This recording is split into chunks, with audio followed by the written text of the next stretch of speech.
so much for joining me today. My name is Renee and I am a good enough mom. Each week I put out a video about some simple solutions that I have to make my life simpler and easier. And today I'm going to be talking about some simple storage solutions that I have around my house.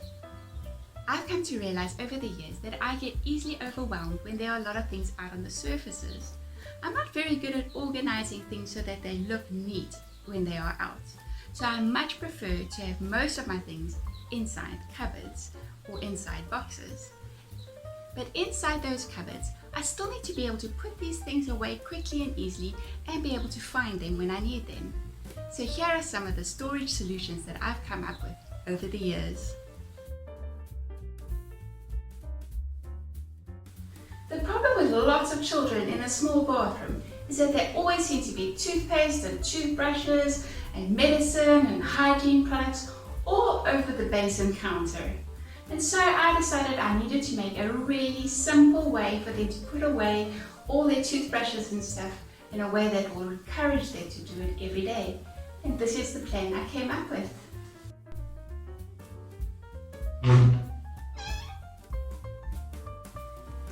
So what I've done is to stick hooks onto the bathroom cabinet door.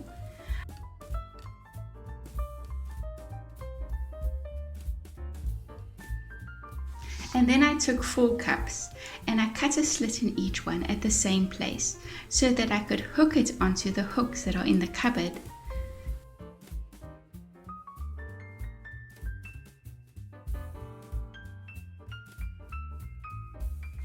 In the cups I've also drilled holes at the bottom because I found that water seemed to gather from the toothbrushes at the bottom of the cup and become all dirty and yucky.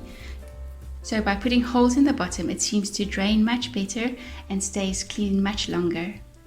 One of the advantages of this system is that you can just put the cups into the dishwasher whenever they start to look a bit dirty.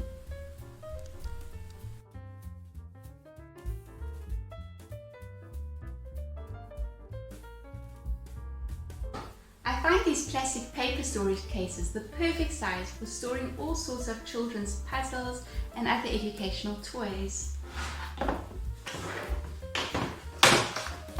Especially these wooden knob puzzles, it works really well for them.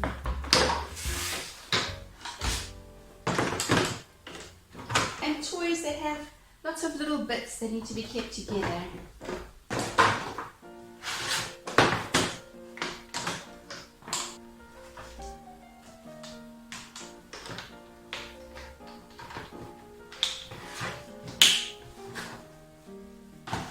I like these cases because they're a very convenient size. They store really easily and they protect the toys that are inside of them.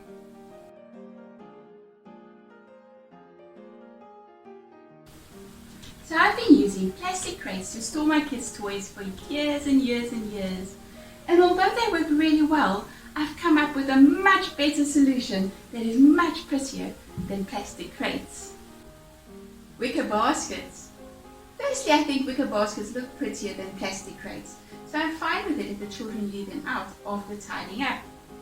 Secondly, I find that if they don't have a lid, it makes it so much easier just to throw something in, and the children are more likely to tidy up after they finish playing. I also like the fact that if they do happen to break, then I can just throw them in the compost. They're not made out of plastic that is filling up landfills. The one problem with plastic crates is invariably the thing that your children need to put away belongs in the crate right at the bottom. And then it is really tricky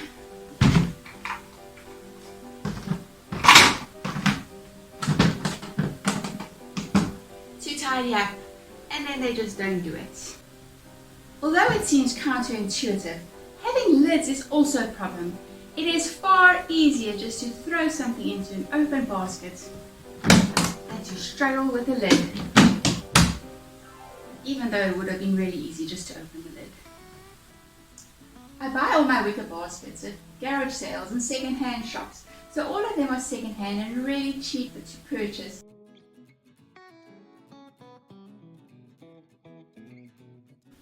One place that many of us struggle to keep neat and tidy is the plastics cupboard, where all the containers and little plastic things go. They seem to get jumbled up so quickly, and they lose their lids and they lose their bottoms, and somehow it's just impossible to keep it clean. In our previous kitchen, my entire kitchen had drawers everywhere, and I loved it. It made it so much easier to keep everything neat and tidy. But my current kitchen does not have drawers, and I was really struggling to get the stuff out from the back of the cupboard, and everything kept on falling over and getting pushed to the back.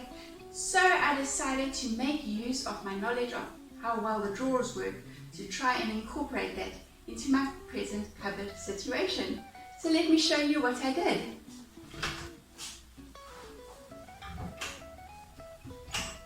I found some plastic containers that fit my cupboard just perfectly. They were the right dimensions to be able to be used as drawers. And they went right to the back of the cupboard, so I could use all that space right to the back. And then I divided all my plastic things into different groups. So, for example, this container here keeps all my plastic cups and plastic bottles. This one over here keeps all the small plastic containers. This one over here collects all the small plastic odds and ends, like scales and ice trays and things like that. Here at the bottom is my container for all the big plastic containers with their lids, medium-sized plastic containers with their lids, and other odds and ends like other scales and measuring cups and things like that that are a little bit bigger. This method is really easy to put all the clean dishes away because there's a big enough gap that I can just slot the plastic things in. And if I'm looking for something and it's right at the back, I can very easily just slide out the drawer and grab the thing from the back.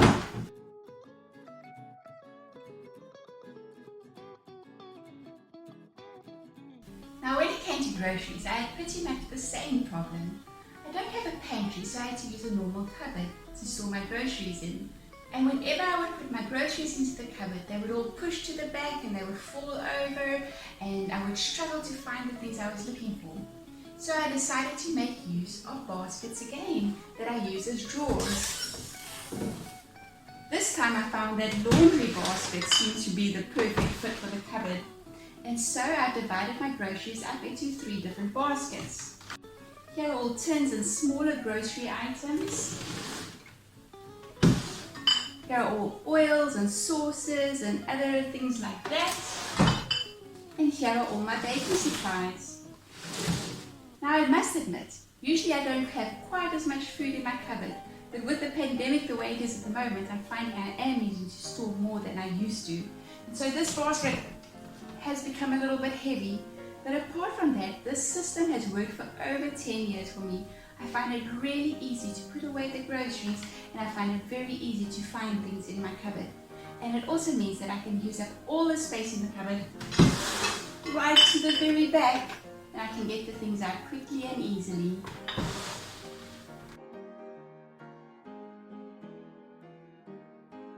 When I look at Pinterest and YouTube videos about organizing your kitchen, I always see the most beautiful containers that are all similar, beautifully labeled and marked and fit nicely in the cupboard, all the same color, and it looks so nice. And I must admit, that is also the way I grew up. My mother had Tupperware containers, all beautiful, the same color, the same type of container, beautifully labeled, and that is how she stored her groceries. Now when I became an adult, I thought that is the way it should be done, and that is the way I try to organize my kitchen. And although it looks beautiful, I just found it so difficult to maintain. Every time I went grocery shopping, I had to come back with my groceries and repackage everything into their plastic containers or their glass containers at one point that I had. Sometimes I would have containers in the cupboard with a certain item, for example, corn flour, and the corn flour would just have this much in, but it would still take the space of the entire corn flour jar. And so half-empty containers were still taking up a lot of space in the cupboard. Also, you had to wait until the container was finished so that you could wash it before you could refill it with your new groceries. So I found this way of storing my groceries really time-consuming and difficult to manage in the long run. So I've come up with a way that is not nearly so beautiful, but I find so much simpler and easier, and it takes up a lot less space in my cupboard. And that is to keep the things in the packaging they came from the shop. If things do come in boxes, I do keep them in their boxes, but a lot of the stuff I buy, I try to reduce packaging, so I try to buy them in bulk, and I try to buy them in thin packages. So, for example, my cocoa I would buy, for example, in a 1 kilogram bag. And then I found these sticks. They work really well. They seal any type of plastic bag so that nothing can come out and that the things inside don't get exposed to air. The other advantage of these sticks is, as my cocoa becomes less and less and less, it uses less and less and less space in my cupboard because I would just seal it down at a lower spot. This works great for me. So now when I go shopping, I come home with my bag of groceries and I just throw everything into the box. The nice thing about these laundry baskets is I can see what is at the bottom of the box. And I can go scratching and go and find it. So although this does not look like a Pinterest-worthy kitchen organization method, I find it so simple and easy, and it uses a lot less space than I would have if I'd stored everything beautifully in their own containers. Thank you so much for watching all the way to the end. So now for the real deal. Don't you find it funny that when you're looking for a very specific thing, you can just never find it? We've got these plastic stores close to where we live that are massive warehouses filled with every type of plastic container you can possibly think of. Yet, when I'm looking for a plastic container that will fit my cupboard, I can find nothing. I first went to the kitchen section, the DIY section, the entire shop, looking all over the place for plastic containers that will fit my cupboards, because I was really wanting this beautiful, chic finish for my kitchen cupboards. And then I had to think a little bit out of the box. And you know what I ended up using? These containers are actually kitty litter containers. They fitted the dimensions just perfectly of my cupboard. And they've been really strong. And the advantage was they were far cheaper than any of the containers that were in the kitchen section. They also came without a lid, and as soon as I knew I wouldn't be using the lid, that also was a great advantage. And after I'd managed to get my head around using a kitty litter container as a container in my kitchen cupboard, I had to find another container for the bottom part of the cupboard. And this was the only container that had the perfect dimensions. A shopping basket. I must admit, I felt very funny about using a shopping basket at first. I didn't even buy it the first day when I realized that it had the perfect dimensions. I decided to go home and sleep on it. So I went home and I slept on it and I measured my cupboard again and again. I went back to the shop and measured all those containers in the kitchen section of the shop again and again, but came to the conclusion that this shopping basket was the only container that fitted my cupboard perfectly. And do you know what? This kitty litter container and these shopping baskets have been in my kitchen cupboard for 10 years. I think we use this cupboard more than any other cupboard in the whole kitchen. And they have worked fantastically. So sometimes when you're looking for storage solutions around your house, you really have to think out of the box. Thank you so much for joining me. See you again next time. Bye.